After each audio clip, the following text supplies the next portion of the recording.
ત્યારે નરેન્દ્રભાઈ મોદીને હું આ મંચ પરથી કહેવા માંગુ છું, તમને જો આદિવાસીઓ માટે હિત હોય, તમે દેવમોગરા જજો, તમે હિજારી લઈને આવજો, તમે મોવડાનો ચોખ્ખો દારૂ એક બોટલ લઈને આવજો, તમે એક મરઘો લઈને આવજો, એક બકરો લઈને આવજો, દર્શન કરીને એની પ્રસાદી કરીને તમે ત્યાં જ જમીને પછી જજો. ત્યારે અમે માનીશું કે તમે આદિવાસીઓના હિતેચ્છુ છો. તમે આદિવાસીઓ માટે આજ દિવસ સુધી તમે 24 વર્ષથી રાજનીતિમાં છો. આગળ મુખ્યમંત્રી હતા, હમણાં વડાપ્રધાન છો. આદિવાસીઓ આજે શિક્ષક માટે આંદોલન કરે છે, શાળા માટે આંદોલન કરે છે, નર્મદાના પાણી માટે આંદોલન કરે છે, પોતાની જમીનો બચાવવા આંદોલન કરે છે, જીએમડીસીઓ હટાવવા આંદોલન કરે છે, જીઆઈડીસીઓમાં રોજગાર માટે આંદોલન કરે છે. ત્યારે નરેન્દ્રભાઈ મોદીજીને કહેવા માંગુ છું, હવે અમે લડેંગે, જીતેંગે, જિંદાબાદ, મુર્દાબાદ, આવેદન નિવેદન કરવા માંગતા નથી. હવે અમે લડવા માંગતા નથી. હવે ધરણા પ્રદર્શન બંધ, હવે આંદોલન બંધ. જો અમારી 5મી અનુસૂચિ, જો અમારા પૈસા એક, જો અમારી અનામત, જો અમારી 73 એની જમીનોને આવનાર દિવસોમાં જીએમડીસી ના નામે માગશો, માલસામોટ પ્રોજેક્ટના નામે માગશો, હાઇડ્રો પ્રોજેક્ટના નામે માગશો, અણુ મથકના નામે માગશો, તો અમે આંદોલન નથી કરવાના, અમે નેપાળવાડી કરવા માટે ગાંધીનગર આવવાના છે. અમે નેપાળવાડી કરવા માટે ગાંધીનગર આવીશું. તે દિવસે તમારો ને અમારો સામનો થશે, તે દિવસે ખબર પડશે ઓરિજિનલ આદિવાસીઓ કોણ છે તે. ત્યારે કેટલાક મીડિયા વાળા મિત્રોએ મને પૂછ્યું, તમારા ડેડિયાપાડામાં નરેન્દ્રભાઈ મોદી આવે છે, તમારું બધું પૂરું થઈ જાય. ત્યારે મેં મીડિયા વાળાને મિત્રોને કીધું, નરેન્દ્રભાઈ મોદી આવીને જાય પછી એમના મિત્ર ડોનાલ્ડ ટ્રમ્પને પણ લઈ આવજો. અમારા લોકોને ક્યાંય ફેર પડવાનો નથી. હવે અમારા લોકો જાગી ગયા છે, અધિકારોની વાત કરીએ છીએ. સંવિધાન અધિકારો અમને આપો, સામાજિક અધિકારો આપો. અમને જે મળેલી અમારા અધિકારોની વાત અમે કરીએ છીએ ત્યારે અમને ખબર પડી ગઈ કે આદિવાસી સમાજ હવે જાગૃત થયો છે. ત્યારે બિરસા મુંડાના રથ જ્યારે લઈને ફર્યા, એમના મંત્રી તંત્રી મારું નામ લઈને મને ગાળ બોલે કે પેલો ચૈતર વસાવો અહીંયા આવે છે, આમ કરે છે, તેમ કરે છે, ફલાણું કરે છે, ઢીકણું કરે છે. એ મંત્રીઓને પણ કહેવા માંગુ છું, એ પ્રદેશ પ્રમુખને પણ કહેવા માંગુ છું, ચૈતર વસાવાને ગાળ બોલવાથી અમારા આદિવાસીઓનું ઉત્થાન નથી થવાનું. તમે આદિવાસીની ઉત્થાનની વાત કરો. મને ગાળ બોલવાથી અમારા લોકોનો જો વિકાસ થઈ જવાનો હોય તો હું દરરોજ તમારી ઓફિસે તમારી ગાળ ખાવા માટે પણ તૈયાર છું. સાથીઓ, અમે આનંદભાઈ સાથે વિધાનસભામાં લડીએ, રોડ પર લડીએ, સદન પર લડીએ અને આદિવાસીઓની ન્યાયની વાત કરીએ, અધિકારની વાત કરીએ. આ લોકોને ગમતું નથી. આનંદભાઈ પર અનેક કેસ થાય, મારા પર અનેક કેસ થાય, અમને જેલોમાં નાખવામાં આવે, પણ અમે આ સરકારની જેલોથી અમે ડરવા વાળા લોકો નથી, અમે લડવા વાળા લોકો છે. સાથીઓ, મંચ પરથી કહેવા માંગીએ છીએ, આ ચૈતર વસાવાના, અનંત વસાવાને જ્યારે સમાજની જરૂર પડશે, અમે આ ધડ ધરવા માટે પણ તમારી સાથે તૈયાર છે. આ ધડ ધરવા માટે પણ અમે સમાજ માટે તૈયાર છે. એક ગુજરાતના મુખ્યમંત્રી ભૂપેન્દ્રભાઈ પટેલ, એક ગુજરાતના ઉપમુખ્યમંત્રી હર્ષભાઈ સંઘવીની પોલીસમાં પાણી નથી કે આ ચૈતર વસાવાના આનંદ પટેલને એરેસ્ટ કરી શકે. ત્યારે સાથીઓ, જાગવાની જરૂર છે. આગળ ડોક્ટર સાહેબે કીધું, આપણી જે મૂળ સંસ્કૃતિ છે આપણે ભૂલી ચાલ્યા. આપણો નંદરિયો દેવ, આપણો ગામનો હિમારિયો દેવ, આપણો વાઘ દેવ, ગોવાળ દેવ, આપણો કાળિયો ભૂત, આપણે ધરતી માતાને પૂંજનારા, આપણે નદી નાળાને પૂંજનારા, આપણે ચંદ્ર અને સૂર્યને પૂંજનારા, આપણે પ્રકૃતિના પૂજક તરીકે છે. ત્યારે જન્મ મરણની વિધિ, લગ્નની વિધિ આપણે ભૂલી ચાલ્યા છે. ત્યારે આજે આ લોકો આપણા પર જાતિનો દાખલો માંગે છે, પુરાવા માંગે છે. ભણેલા છોકરાઓને પૂછી લો. સાથીઓ, જે આપણી રીત પરંપરાઓ છે, આપણો જે પહેરવેશ છે, આપણા પૂર્વજો આઝાદી પહેલા ઓળખી કાઢતા હતા. ગોરા અંગ્રેજો આવ્યા, એમના પહેરવેશ, એમની બોલી પરથી આપણા પૂર્વજો જાણી ગયા કે આપણા દુશ્મન છે. આજે તો આપણે એ લોકોની સંસ્કૃતિ અપનાવતા થઈ ગયા. એ લોકોના પેન્ટ શર્ટ પહેરતા થઈ ગયા, એ લોકોના જીન ટી શર્ટ પહેરતા થઈ ગયા, એ લોકોના બૂટ સૂટ આપણે પહેરતા થઈ ગયા.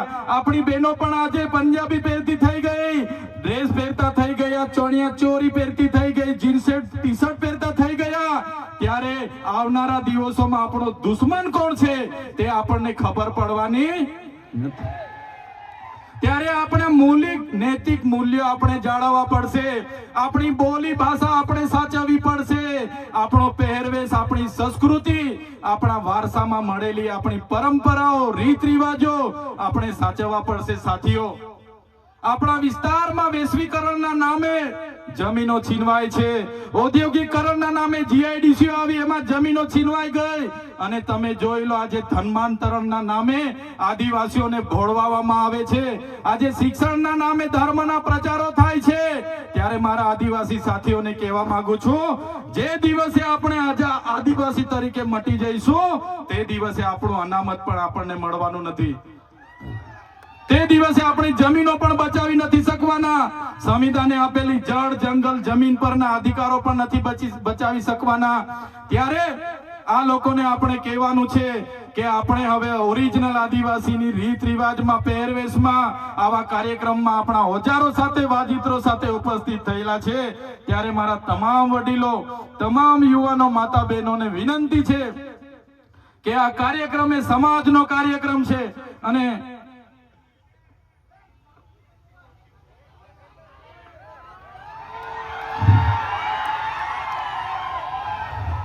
આજનો આ કાર્યક્રમ એ આપણી સમાજની તમે એકતા બતાવી છે. આજે ભાજપના એ નેતાઓને, ભાજપના એ મુખ્યમંત્રી, ઉપમુખ્યમંત્રીને અને ભાજપના એ વડાપ્રધાનને આદિવાસીઓની તાકાત આજે આપણે બતાવી દીધી છે. એ બદલ બધાનો ખૂબ ખૂબ આભાર. આ આપણી તાકાત છે.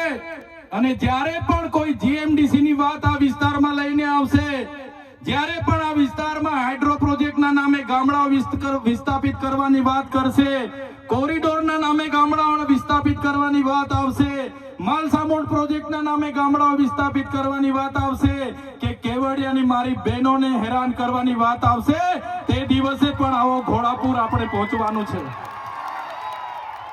તે દિવસે પણ ઘોડાપુર થઈને આપણે પહોંચવાનું છે. ત્યારે મારા સાથીઓ, મારા વડીલો, મારા યુવાનો, બાળકો, સૌ તમે પોતાના વિસ્તારમાંથી પોતાના રોટલા ખાઈને, પોતાના ભાડે થઈને તમે અહીંયા પહોંચેલા છો. ત્યારે આજ તમારો ભાવ, આજ તમારા અમારા પ્રત્યેનો પ્રેમ, આજ તમારો સહકાર અમારી તાકાત છે. આજે અનંતભાઈ અને હું જ્યારે આવડી મોટી સરકાર સામે લડતા હોય, આ સરકાર પર પોલીસ છે, આર્મી છે, એમના કલેક્ટર છે, એમના એસપી છે, એમની કોર્ટો છે, એમનું તંત્ર છે, યંત્ર છે, મંત્ર છે, પણ અમારી સાથે અમારી જનતા છે. એ લોકો અમને ક્યારે કાઢી નહીં શકે. સાથીઓ, કોર્ટમાંથી હું છૂટીને આવ્યો અને આ પોલીસ, એ ભાજપની પોલીસે ખોટા સોગંદનામા કર્યા અને સોગંદનામાના લીધે મને ડેડિયાપાડામાં આજે પ્રવેશ બંધી છે. અને હું રાજપીપળા રેમ છું, ત્યાં પણ કેટલાક પોલીસ અધિકારીઓને ભાજપના નેતાઓ કહે છે કે આને નર્મદામાંથી પણ બહાર કાઢો. ત્યારે નેતાઓને હું કહેવા માંગુ છું, તમે મને ડેડિયાપાડામાંથી બહાર કાઢશો, તમે મને નર્મદામાંથી બહાર કાઢશો, અમે અમારા લોકોના દિલમાં વસેલા છે, ત્યાંથી ક્યારે બહાર નથી કાઢી શકવાના. અમે અમારા લોકોના દિલમાં વસેલા છે, ત્યાંથી કોઈની તાકાત નથી કે અમને તેમાંથી બહાર કાઢી શકે.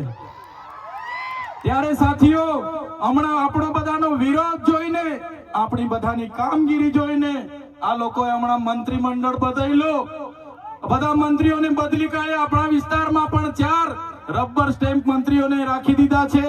ત્યારે આ સરકારને કહેવા માંગીએ છે, ભેંસ દૂધ ઓછું આપે તો ત્યારે ભેંસના ખીલા બદલવાથી દૂધ વધતું,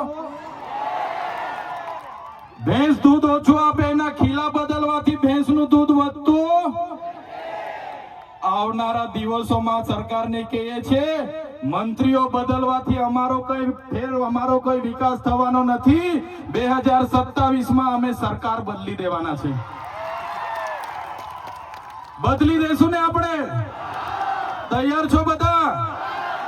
ત્યારે આ સરકારને ખબર પડશે કે સરકાર બદલવા વાળા આવી ગયા છે. ત્યારે સાથીઓ, વધારે વાતો નથી કરતા, હજુ આપણે અહીંથી રેલીનું પ્રસ્થાન કરવાનું છે. આજે વડાપ્રધાન નરેન્દ્રભાઈ મોદીજી ડેડિયાપાડામાં આવે છે એમ કરીને પરવાનગી તો માંગવાની હોતી નથી અમારે, છતાં પોલીસ વિભાગ અને વહીવટી તંત્ર દ્વારા કહેવામાં આવ્યું કે જેમ બને તેમ પ્રોગ્રામ પતાવજો. ત્યારે એમને કહેવા માંગીએ છીએ, અમારો જે વડાપ્રધાનનો કાર્યક્રમ છે એમાં આગળ કીધું એમ પોલીસ 7000 છે, આંગણવાડી કર્મચારીઓ આ લાભાર્થી તે લાભાર્થી કરીને ભીડ કરશો, પણ આ ઓરિજિનલ આદિવાસીઓની ભીડ જોઈ લો, એ જ અમારી તાકાત છે. ત્યારે સાથીઓ, ભગવાન બિરસા મુંડાની જે ઉપદેશો હતા, એમના જે વિચારો હતા, એમણે પોતાનું 25 વર્ષમાં પોતાનું જીવન આપણા માટે સમર્પિત કરી દીધું. આપણે બધા એમના વિચારો ઉપદેશો અહીંથી લઈને જઈશું. આપણી અસ્મિતા બચે, આપણી સંસ્કૃતિ બચે, આપણા રૂઢિ પરંપરા બચે, આપણા નૈતિક મૂલ્ય બચે, એ સૌની જવાબદારી છે. સાથે સાથે ઘણા યુવા વર્ગ અહીંથી મને સાંભળે છે, એ યુવા વર્ગને પણ હું અપીલ કરું છું, તમારો આ સમય તમારો કેરિયર બનાવવાનો છે. વ્યસન અને ફેશનને હાલ પૂરતા સાઈડ પર મૂકી દેજો, તમારું પહેલા કેરિયર બનાવો, પછી આપણે આવનારા દિવસોમાં બધું જોઈ લઈશું. એટલે મારા તમામ સમાજના લોકોને અપીલ કરું છું, આ સરકાર આપણને ભણવા ના દે, આ સરકાર આપણે રોજગારી ના આપે, છતાં આપણે બધાએ સાથે મળીને આવનારા દિવસોમાં આપણા સમાજને દિશા આપવાનું કામ કરવાનું છે. ત્યારે યુવાનો આ વાતને પણ ધ્યાનમાં રાખે અને બધા જ આપણે આપણી ભગવાન બિરસા મુંડાની જે પ્રતિમા છે ત્યાં ફૂલહાર કરવા માટે રેલી સ્વરૂપે જવાનું છે. ત્યારે બધા જ લોકો, વડીલો, માતા બહેનો, બધા જ લોકો આ સાંસ્કૃતિક કાર્યક્રમોમાં ઢોલ નગારા વાજિત્રો સાથે સહભાગી બનો અને આ આપણી રેલીનો કાર્યક્રમનો હવે શરૂઆત કરીએ. જય આદિવાસી, જય જોહાર, બોલ ગુલાલ જિંદાબાદ.